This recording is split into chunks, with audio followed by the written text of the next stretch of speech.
Hey everybody, welcome to On the Paint Table. It's my weekly show. We're getting to see what I got finished, what I'm working on, what's coming up in the queue. So I was so busy last week, I didn't get a chance to film one of these. This is a double header. Half of this was painted last week, half of this was painted this week in preparation for a bunch of different projects. So I had Scrappers projects coming up, and then I also had my Necromunda project I was kicking off this week. And both those got finished over the last 14 days. Coming up, more Necromunda. I've also got some stuff I'm doing for 40K. I want to get some more Malifaux stuff painted, because I just ordered some more Malifaux stuff actually. So the two guys that I have that aren't painted, I want to get done before the new stuff shows up. And yeah, new game. We're going to work on some new stuff too, but it's not here, so I can show it to you. I'll just talk to you about it when I'm actually filming. So let's take a look at what I got done and take a look at what's coming up. So starting with last week, here is my Sedition Wars models I painted up for Scrappers, the Osprey glossy sci-fi post-apocalyptic game. This is my freelancer crew. So I started with 6 of these guys and I painted some extras to go along with it. These are mostly from the Firebrand range, which is a range of sort of like Rebs in the Sedition Wars range. And these were all metal, the original metal casts. A lot of them are Kev White. Most of them are now out of production, unavailable. But they are fantastic sci-fi models that I finally had an excuse to paint. Go Osprey War Games, letting me paint up things. People have asked a whole bunch too how I did the bases. This is, oh geez, a scale 75 brown. I think it was just orange brown. And then you wash it with good old Vallejo engine oil. And then while that engine oil is still wet, I stipple on some Vallejo rust pigment. And then when all is said and done with that, it's all good and dry. You want to let it dry for probably at least 4 or 5 hours just to get it really dry. I give it a very light dusting with not Necron Compound, the new layer paint silver from GW with the white top. I don't remember what it's called. Stormhost silver, something like that. One of the silvers it's okay to dry brush with and doesn't separate, that I like a lot. And it just gives it kind of like a beat around the edges, wrecked base look. I did a similar technique for these ones, you'll see them in a minute, but with an orangey brown base, just give them a lighter tone.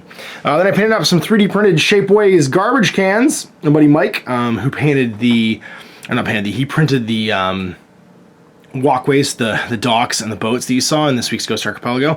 He printed a bunch of post-apocalyptic scenery for me too. Nice simple Shapeways designs, and they turned out super keen, just a bunch of little garbage cans to paint up, and I used them in Scrappers for some scatter terrain. Then this week I painted up the box game, most of the box game for, Necromunda Under Hive 2017, and that is all the bulkheads, the drop marker, which is the Necromunda Spider's symbol, all the loot crates, all the grenades, so melta traps, crack traps, frag traps, the beast, which I couldn't help but painting in like Day of the Tentacle colors, the gang shrine, the little terminals for locking doors for the bulkheads, and then I painted up the breakers, which was the Goliath gang in the box. They were painted pretty simply, just assembled, airbrushed all with a leather brown, and then airbrushed, raw umber actually, and then the plates were all airbrushed red, and then I just painted them up from there. The base work is the exact same as I talked about for the other guys, except I used an orange brown as the base tone, and then washed it with the engine oil. Stippled on some pigment, some rust pigment, and then gave it a very light dry brush once it was all said and done and dry. Super fun to paint these guys. Had a great week playing them. Just put all the missions in the box set to give our brains around the core mechanics. We still got tons of stuff wrong, but that's Necromunda, and that's the learning a new game. That's like a bunch of different editions of games mashed together with a dash of Lord of the Rings thrown in. So yeah, that's it. That's all I painted. So I'm gonna count the stuff from the bulkheads and everything as like 10 pieces of terrain, I guess, for my whatchamacallit. These were all airbrushed with what's that color called?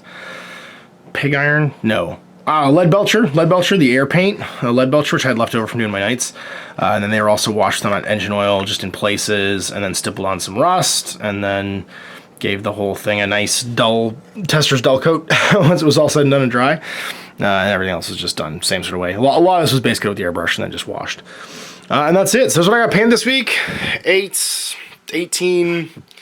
let's call it 15 pieces of terrain. I know it's a lot more than that, but it's all simple stuff, so I'm not gonna try and claim a big weekend of all that terrain. Here's some upcoming stuff. I'm trying to finish off the rest of my Hamlin crew. So I got a rat catcher and a rat king to paint. Yeah, and then I've got I just ordered the Midnight Stalker because he's just a cool model, and he's so, like, his rules are amazing. I ordered Sue, because I want to paint Johnny Cash and play with Johnny Cash in the game. And he's basically just an awesome convict gunslinger from Malifaux. And then I ordered Aeonius, because I want to paint him. Because he's the old man, Father Time, the evil Father Time. And he looks super techy and hard to play, which is, again, a reason why I would want to play him. So these guys got to get done before they show up. And they might be lost, because I just checked my phone, and it says it was delivered on Tuesday, and I've had nothing. So I haven't tracked down what's happening to these guys. But while I track them down, it gives me some time to hopefully get these guys painted.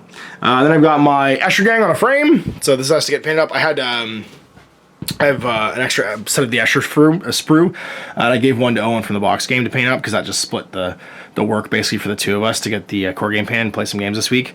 So I have my gang ready to rock and roll, and they won't get used anytime soon, but I want to have 2 gangs painted just so that, like, when people come in, we can do a gang war, or turf war rather. I'll probably run two gangs just so that, like, we're not doing mirror matches, which is no fun. House against the intra-house warfare is not as fun in turf war. Yeah, and we learned a lot from playing the game too, so this will give me some advantage hopefully when it comes time to building them on what I want to build them with. Other things I'm working on. I need to build up the starter set for the new 2nd edition of Wild West Exodus. I just got a copy of that, and Owen actually got a copy of it too. So he's going to do the Lawmen, the Earps. I'm going to do the James Gang, and we'll give that a try. You'll probably see that in the new year, because there's a lot of indie game stuff happening right now. There's a lot of Let's Plays in the future and like stuff going into January now, so we're pretty far ahead in the indie game circuit, which means that you'll probably be waiting until January to see it, but we'll probably try and film it over the holidays to get it done. What else are we working on? I'm working on models for the Dark Angels. I gotta paint some Dark Angel stuff. I'm gonna give the new Dark Angels a try. I should see that video today, hopefully, or next week. Gotta paint my more Shadespire stuff. Gotta paint my orcs for Shadespire, which I need to get done. Yeah, I gotta paint the new models. I gotta paint Hector for my Aleph, for my Steel Flanks for Infinity. I need to paint my Morats. Start working on them. There's like just a forever queue of things that need to happen, as per usual. But anyway, I hope you enjoyed checking out what I got done this week and last week, and you can tune in next Saturday to see what's done in the next 7 days. So until then, tune in tomorrow for Widgets and Wonders. You'll be able to check out this cool bulkheads from Death Ray Designs that I used all week in the shooting of the Necromunda stuff that you saw on Thursday. Yeah, so you can check them out up close then. So anyway, we'll see you for Widgets and Wonders, and of course next week for more On the Paint Table. I'm Ash. Apple Gaming. I hope you enjoyed that video. If you want to support the channel, of course, like and subscribe and hit the little bell below to get notifications when I post future content. I do post stuff 7 days a week. If you want to support the channel further, you can, of course, buy a t-shirt through Spreadshirt, buy a measuring gauge or objective markers from Death Ray Designs, or, of course, most importantly, there is Patreon. Patreon is what makes all this possible, keeps the lights on, pays for the studio costs, pays for the equipment, model costs, and everything else, and most importantly, puts food in my kids' bellies and a roof over their heads. Big thanks to everyone, past, future, who supported me. I do this stuff because of you guys, and of course, I will continue doing it as long as I can.